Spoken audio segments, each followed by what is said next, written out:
ओम शांति। 27 जून 2024 बाबा के महावाक्य। मीठे बच्चे, तुम्हें शरीर से अलग होकर बाप के पास जाना है। तुम शरीर को साथ नहीं ले जाएंगे, इसलिए शरीर को भूल आत्मा को देखो। प्रश्न: तुम बच्चे अपनी आयु को योग बल से बढ़ाने का पुरुषार्थ क्यों करते हो? उत्तर: क्योंकि तुम्हारी दिल होती है कि हम बाप द्वारा सब कुछ इस जन्म में जान जाएं। बाप द्वारा सब कुछ सुन लें, इसलिए तुम योग बल से अपनी आयु को बढ़ाने का पुरुषार्थ करते हो। अभी ही तुम्हें बाप से प्यार मिलता है। ऐसा प्यार फिर सारे कल्प में नहीं मिल सकता। बाकी जो शरीर छोड़कर चले गए, उनके लिए कहेंगे ड्रामा। उनका इतना ही पार्ट था। ओम शांति। बच्चे जन्म जन्मांतर और सत्संगों में गए हैं और यहाँ भी आए हैं।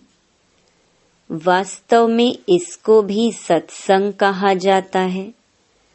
सत का संग तारे बच्चों के दिल में आता है। हम पहले भक्ति मार्ग के सत्संगों में जाते थे और अभी यहाँ बैठे हैं। रात दिन का फर्क भासता है। यहाँ पहले पहले तो बाप का प्यार मिलता है, फिर बाप को बच्चों का प्यार मिलता है। अभी इस जन्म में तुम्हारी चेंज हो रही है। तुम बच्चे समझ गए हो, हम आत्मा हैं, न कि शरीर। शरीर नहीं कहेगा कि हमारी आत्मा। आत्मा कह सकती है हमारा शरीर। अब बच्चे समझते हैं, जन्म जन्मांतर तो वह साधु संत महात्मा आदि करते आए। आजकल फिर फैशन पड़ा है साईं बाबा, मेहर बाबा। वह भी सब जिस्मानी हो गए। जिस्मानी प्यार में सुख तो होता ही नहीं है। अभी तुम बच्चों का है रूहानी प्यार। रात दिन का फर्क है। यहाँ तुमको समझ मिलती है, वहाँ तो बिल्कुल बेसमझ है। तुम अभी समझते हो बाबा आकर के हमको पढ़ाते हैं। वह सबका बाप है। मेल तथा फीमेल सब अपने को आत्मा समझते हैं। बाबा बुलाते भी हैं, हे बच्चों। बच्चे भी रिस्पॉन्स करेंगे। यह है बाप और बच्चों का मेला। बच्चे जानते हैं यह बाप और बच्चों का, आत्मा और परमात्मा का मेला एक ही बार होता है। बच्चे बाबा बाबा कहते रहेंगे। बाबा अक्षर बहुत मीठा है। बाबा कहने से ही वर्षा याद आएगा। तुम छोटे तो नहीं हो। बाप की समझ बच्चे को जल्दी पड़ती है। बाबा से क्या वर्षा मिलता है, वह छोटा बच्चा तो समझ न सके। यहाँ तुम जानते हो कि हम बाबा के पास आए हैं। बाप कहते हैं, हे बच्चों, तो इसमें सब बच्चे आ गए। सब आत्माएं घर से यहाँ आती हैं पार्ट बजाने। कौन कब पार्ट बजाने आते हैं, यह भी बुद्धि में है। यह भी सब ड्रामा में नूंद है। बाप किसको भेजते नहीं हैं, ऑटोमेटिकली यह ड्रामा बना हुआ है। हर एक अपने अपने धर्म में आते रहते हैं। बुद्ध का धर्म स्थापन हुआ नहीं है तो कोई उस धर्म का आएगा नहीं। पहले पहले सूर्यवंशी चंद्रवंशी ही आते हैं।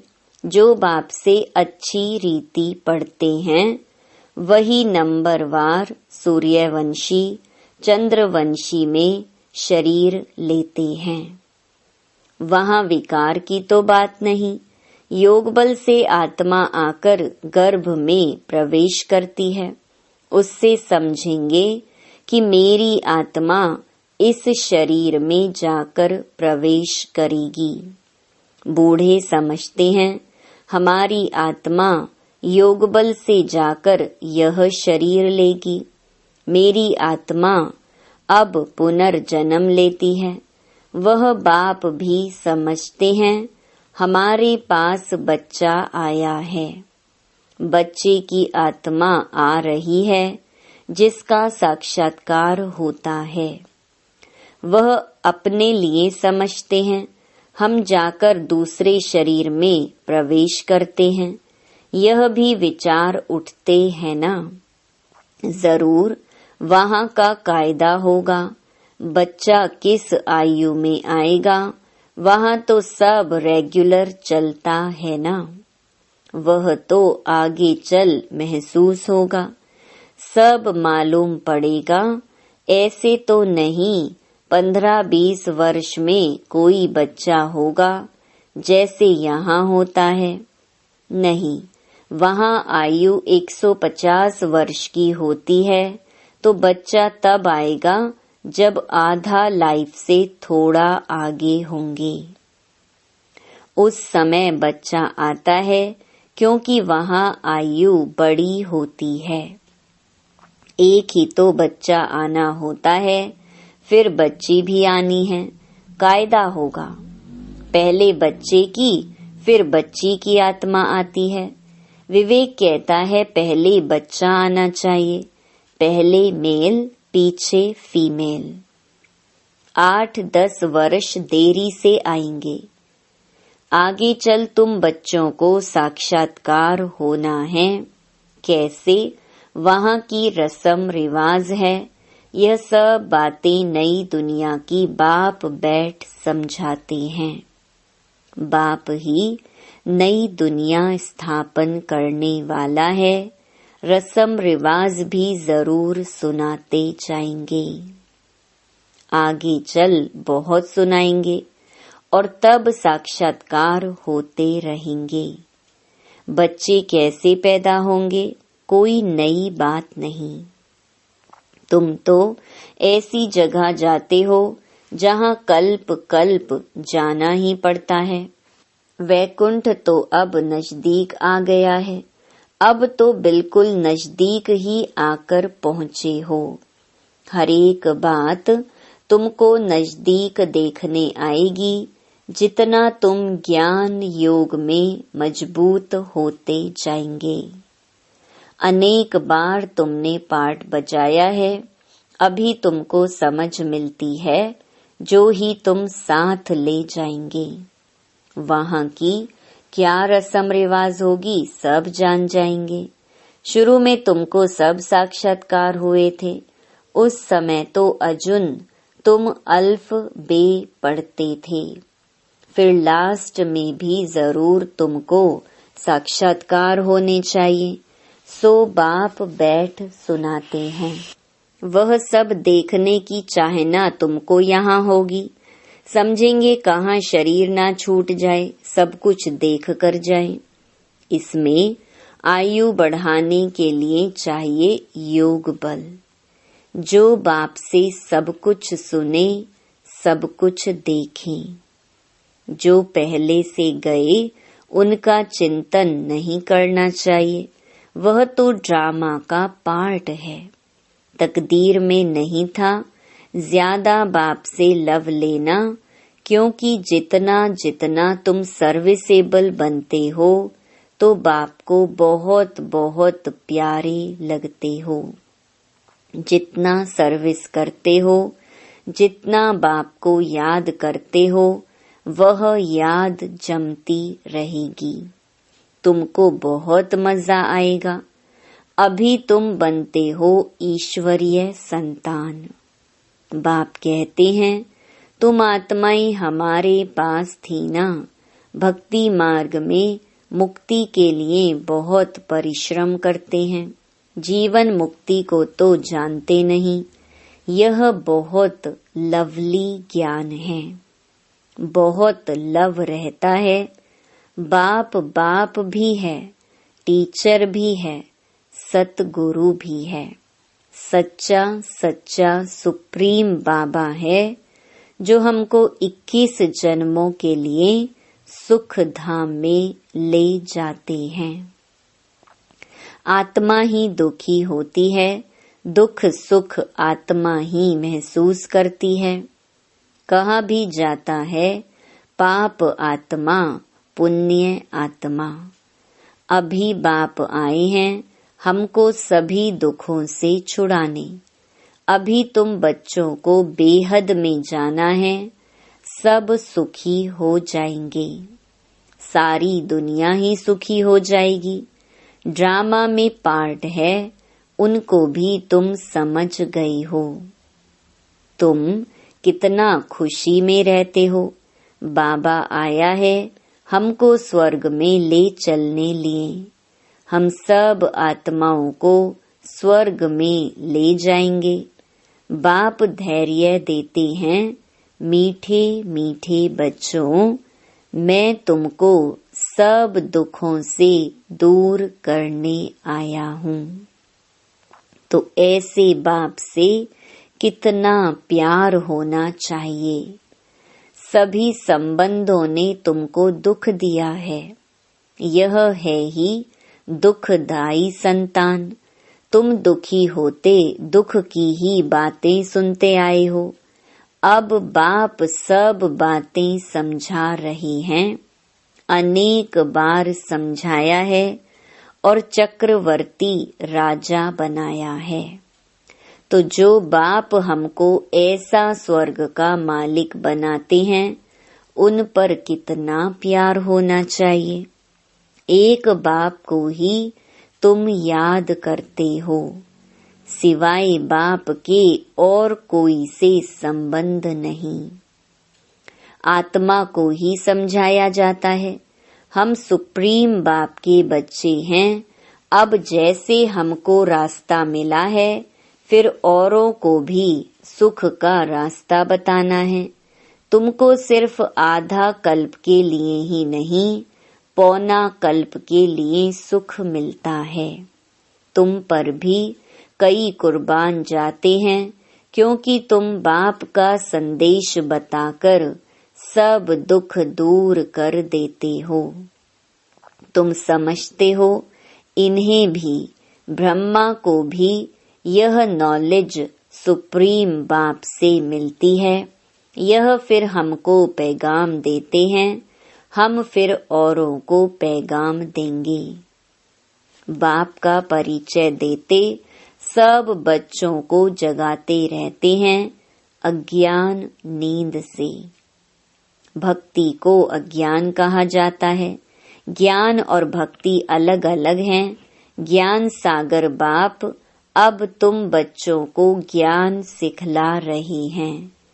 तुम्हारे दिल में आता है, बाबा हर 5000 वर्ष बाद आकर हमें जगाते हैं। हमारा जो दीवा है उसमें घृत बाकी थोड़ा जाकर रहा है, इसलिए अब फिर ज्ञान घृत डाल दीप जगाते हैं। जब बाप को याद करते हैं तो आत्मा रूपी दीप प्रज्वलित होता है। आत्मा में जो कट चढ़ी हुई है वह उतरेगी बाप की याद से। इसमें ही माया की लड़ाई चलती है। माया घड़ी घड़ी भुला देती है और कट उतारने के बजाय चढ़ती जाती है। बल्कि जितना उतरी थी उससे भी जास्ती चढ़ जाती है। बाप कहते हैं, बच्चे मुझे याद करो तो कट उतर जाएगी। इसमें मेहनत है, शरीर की कशिश ना हो। देही अभिमानी बनो, हम आत्मा हैं, बाबा के पास शरीर सहित तो जा नहीं सकेंगे। शरीर से अलग होकर ही जाना है। आत्मा को देखने से कट उतरेगी, शरीर को देखने से कट चढ़ती है।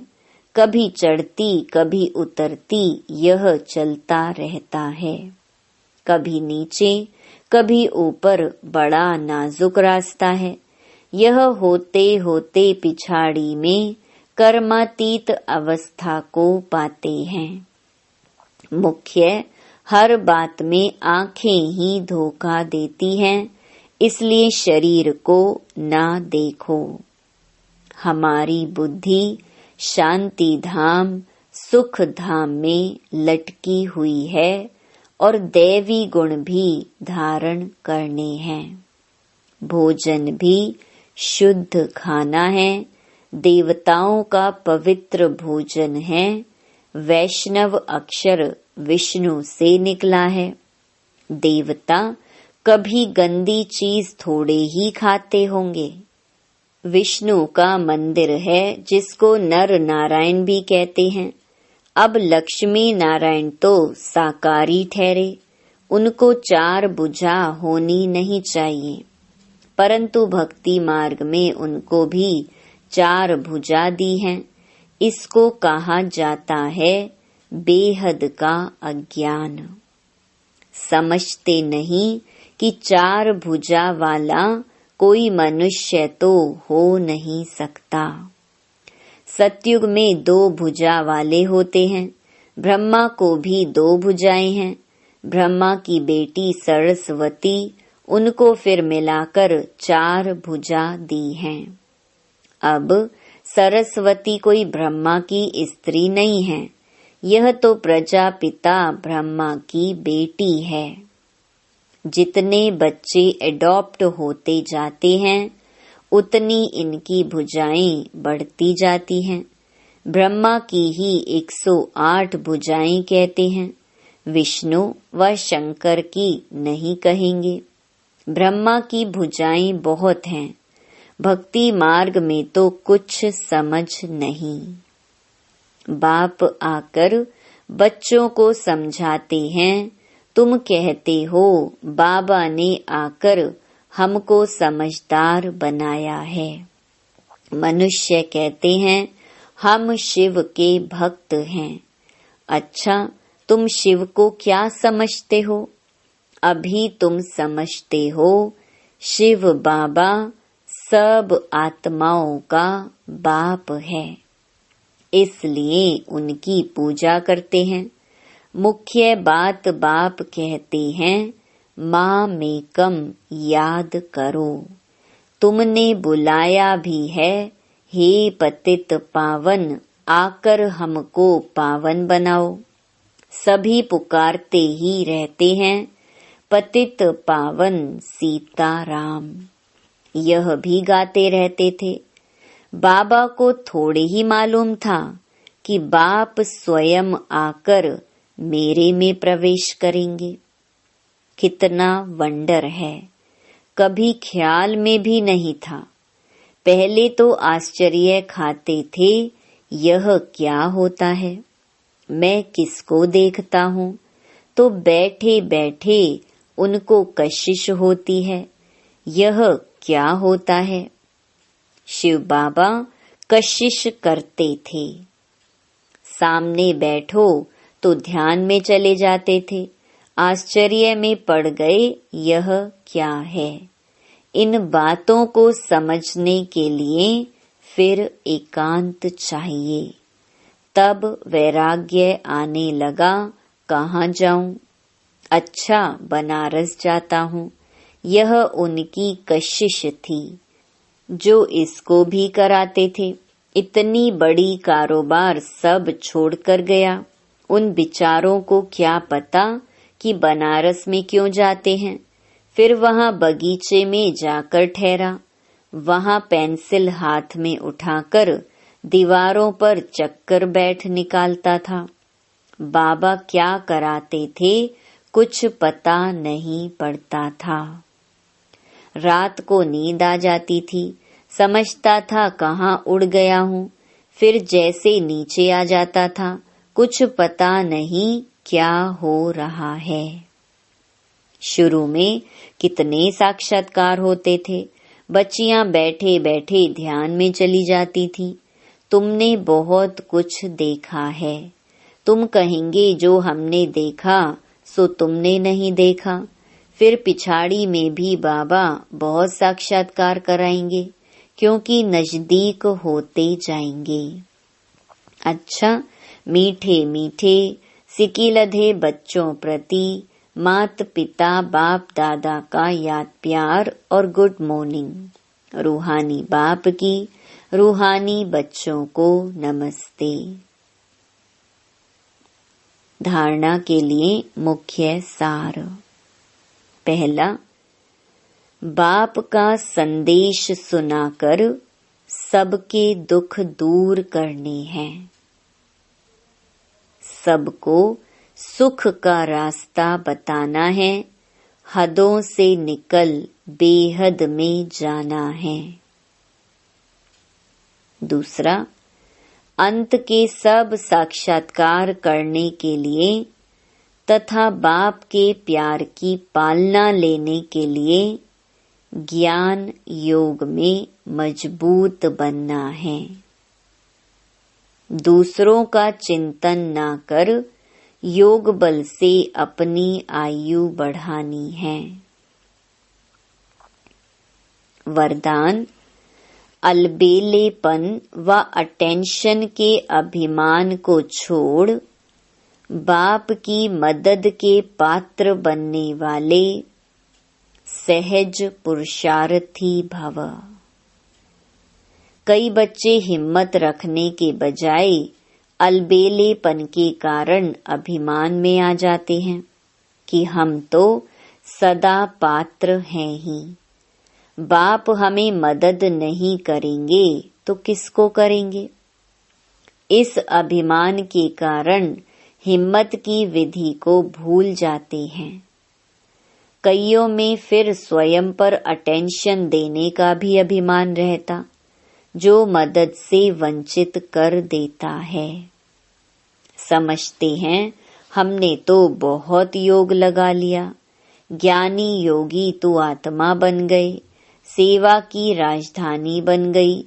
इस प्रकार के अभिमान को छोड़ हिम्मत के आधार पर मदद के पात्र बनो तो सहज पुरुषार्थी बन जाएंगे। स्लोगन, जो वेस्ट और नेगेटिव संकल्प चलते हैं उन्हें परिवर्तन कर विश्व कल्याण के कार्य में लगाओ। ओम शांति।